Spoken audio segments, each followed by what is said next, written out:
Maswerte kayo at nagkaroon tayo dito ng edukasyong non-formal na para kayo ay matuto kung papaano ba ang pagsulat, pagbasa at pagbilang. Hinahangaan ko ang mga guro dito sa pamumuno ng ating very sexy punong rehiyon. Sa kanya pala nga inspired na kayo. No need for me to speak it right in front of you kasi because lahat ng guro ninyo dito, mga naggagandahan yan, inspirasyon na sila para sa inyo. Kayo rin, kahanga-hanga kayo sapagkat nagsikap, nagsumikap kayo na matutunan nyo ang lahat-lahat sa pag-aaral sa kabila ng katotohanan hindi na kayo mga batang manaturingan. Kaya sana, pag-ingatan ninyo, dalhin ninyo kung sakalit makakalaya kayo. Huwag na huwag niyong kalilimutan ang lumingon sa inyong pinanggalingan. Ngayong medyo nakaahon-ahon na kayo, at least when you go back doon sa kalayaan, inaasahan namin na sa paglaya ninyo, magagaling na kayo. Kasi magkikita pa tayo nga pala doon sa elementary. Ganito na lamang, I will not say goodbye. Kasi magkikita pa tayo doon. Thank you very much.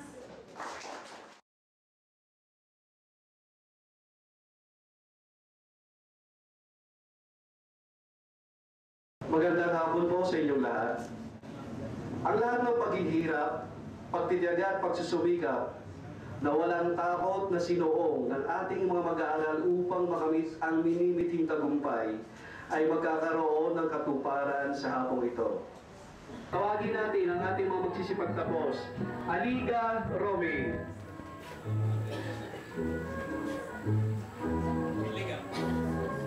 Antipolo Reynaldo.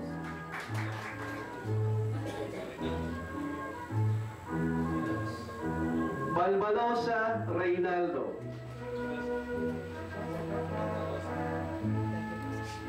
Cadusale Cesar. Tanong Joel.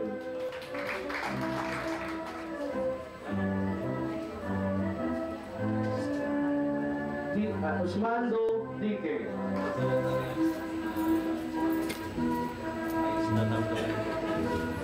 Agustin Ilardo. Mario Enreas.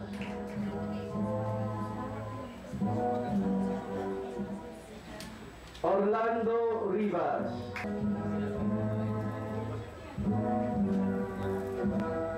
Jerry Robis.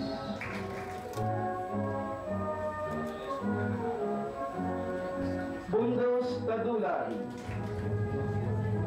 At si Edwin Villegas. It's ironic, sabi nga po ni Dr. Morales, na nagkaroon ng pagkakataon itong 19 na nagsisipagtapos ngayon na makapag-aral ng basic adult literacy dito pa sa loob ng bilangguan. It is ironic indeed, sapagkat kung hindi dahil sa kanilang pagkabilanggo, ay baka hindi pa sila nagkaroon ng pagkakataon na magkaroon ng basic literacy. Bagamat mahalaga ang kalayaan sa bilangguan, sa tingin ko po, mas mahalaga ang kalayaan sa kamangmangan. Sapagkat ito po ang nagbibigay sa atin ng dignidad at ito po ang nagbibigay sa atin ng kalayaan sa kahirapan. Ang paksa po natin ngayong hapon ay edukasyon, pundasyon para sa isang matatag na republika. Hindi po magiging matatag ang isang republika kung hindi malakas ang pundasyon natin sa edukasyon. Nandito po sa Muntinlupa ang pinakamayayamang mga tao. Pero yung isang mukha naman po ay mukha ng karukhaan, mukha ng kahirapan. Piso? At nandito din po sa Muntinlupa ang ilan sa mga pinakamahihirap na mamamayan ng ating bansa. Napakarami po natin mga kababayan, sa kabila ng libre ang elementary, sa kabila ng libre ang pag-aaral sa high school, ay hindi pa rin makatuntun sa ating elementarya at sa high school, dala na rin ng kahirapan. Kaya talaga ang sagot sa kahirapan ay ang edukasyon ng ating mga mamamayan. Kaya kami naman po sa pamalang lungsod ng Muntinlupa ay puspusan na ginagawa lahat ng aming pwedeng gawin. At ang edukasyon po ang #1 priority program ng ating pamalang lungsod.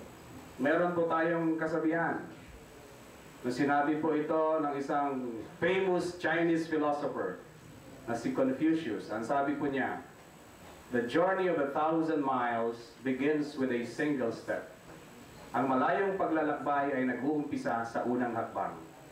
Ituring ninyo itong isang unang hakbang sa malayong paglalakbay ng inyong pag-aaral dito sa ibabaw ng mundo. Ang mahalaga po ay nakapag-umpisa na kayo.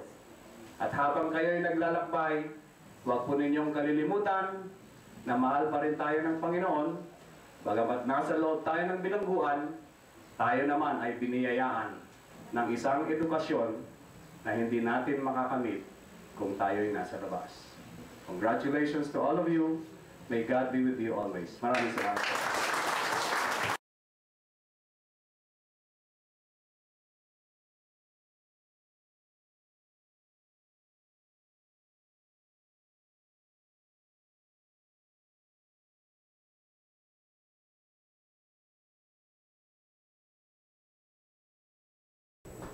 May nakilala ako rito.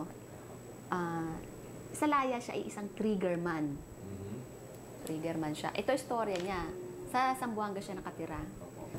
Tapos after several years, Arian, ma'am, lalaya na po ako. Tuwan-tuwa. Kasi laya na kayo. Huwag kayong makabalik dito. Mahirap dito. Napakahirap talaga. Tapos mababalik na mo ganun. Sinhan Beach. Hinuli uli kasi walang mahuling iba. Kaya nalaman na ex-con. Yun. Papatawan ng kaso, gano'n. Parang, ano nga, sabi ko, pag nato ka sa loob ng bilanggo, parang wasted life. Kasi sa puso ng isang bilanggo, kahit gaano siya kakriminal, kahit gaano, ako yun ang rito, yung kagandahan ng puso. Kasi syempre, narin ng Diyos sa puso ng tao. Tama yung pare, you will see something beautiful when you born here. You will see something beautiful. Yun, sa puso. Tinalo ng Diyos sa puso ng mga tao. Kahit naging masama, magiging mabuti. Pag binigyan mo ng pagkakataon na magpakabuti. Ang perception is that an offender commits a crime and he is therefore to be punished. Pero ngayon, nabago na yan. It's not punitive anymore, it's rehabilitative. So in other words, when a person commits a crime, you confine him, imprison him, and then you try to give him programs that will change his behavior. No? Yun na ngayon, rehabilitative, hindi na punitive. NGOs are allowed to enter, religious organizations, religious groups are allowed to enter and to conduct activities, educational programs, and then the families are allowed also to go inside and, you know, share their time with the inmates. I always look at my work here as not as a work, but as an apostolate. Alam mo, I don't think I will last for that long if I am not enjoying my work. And the enjoyment that I get from this work comes from, you know, being able to help people, tapos seeing people change for the better, seeing offenders become better persons. Yun. Tapos yung bang maisip mo na you are part of God's God's work, no? Part of God's work to help offenders go back to the folds of Christ. Siguro sa akin yung pinakamagandang meaning ng pagtatrabaho dito. It's an apostolate. And this is a calling eh. This is an apostolate. Dito ka dinala ng Diyos eh. Dito ako dinala. So, siguro itong gusto niyang gawin ko for the rest of my life. And I'm willing to serve Him. Working here is a sacrifice. And ako ready ako for sacrifice eh. Sanay na ako siguro doon. Sanay na.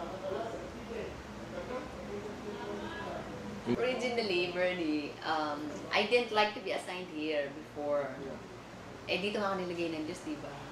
So, I find this work very, very challenging and very fulfilling at the same time. Kasi, dalawang tinatarget namin eh, intellectual development, diba? Intellectual development and infusion of employable skills. Second is character building.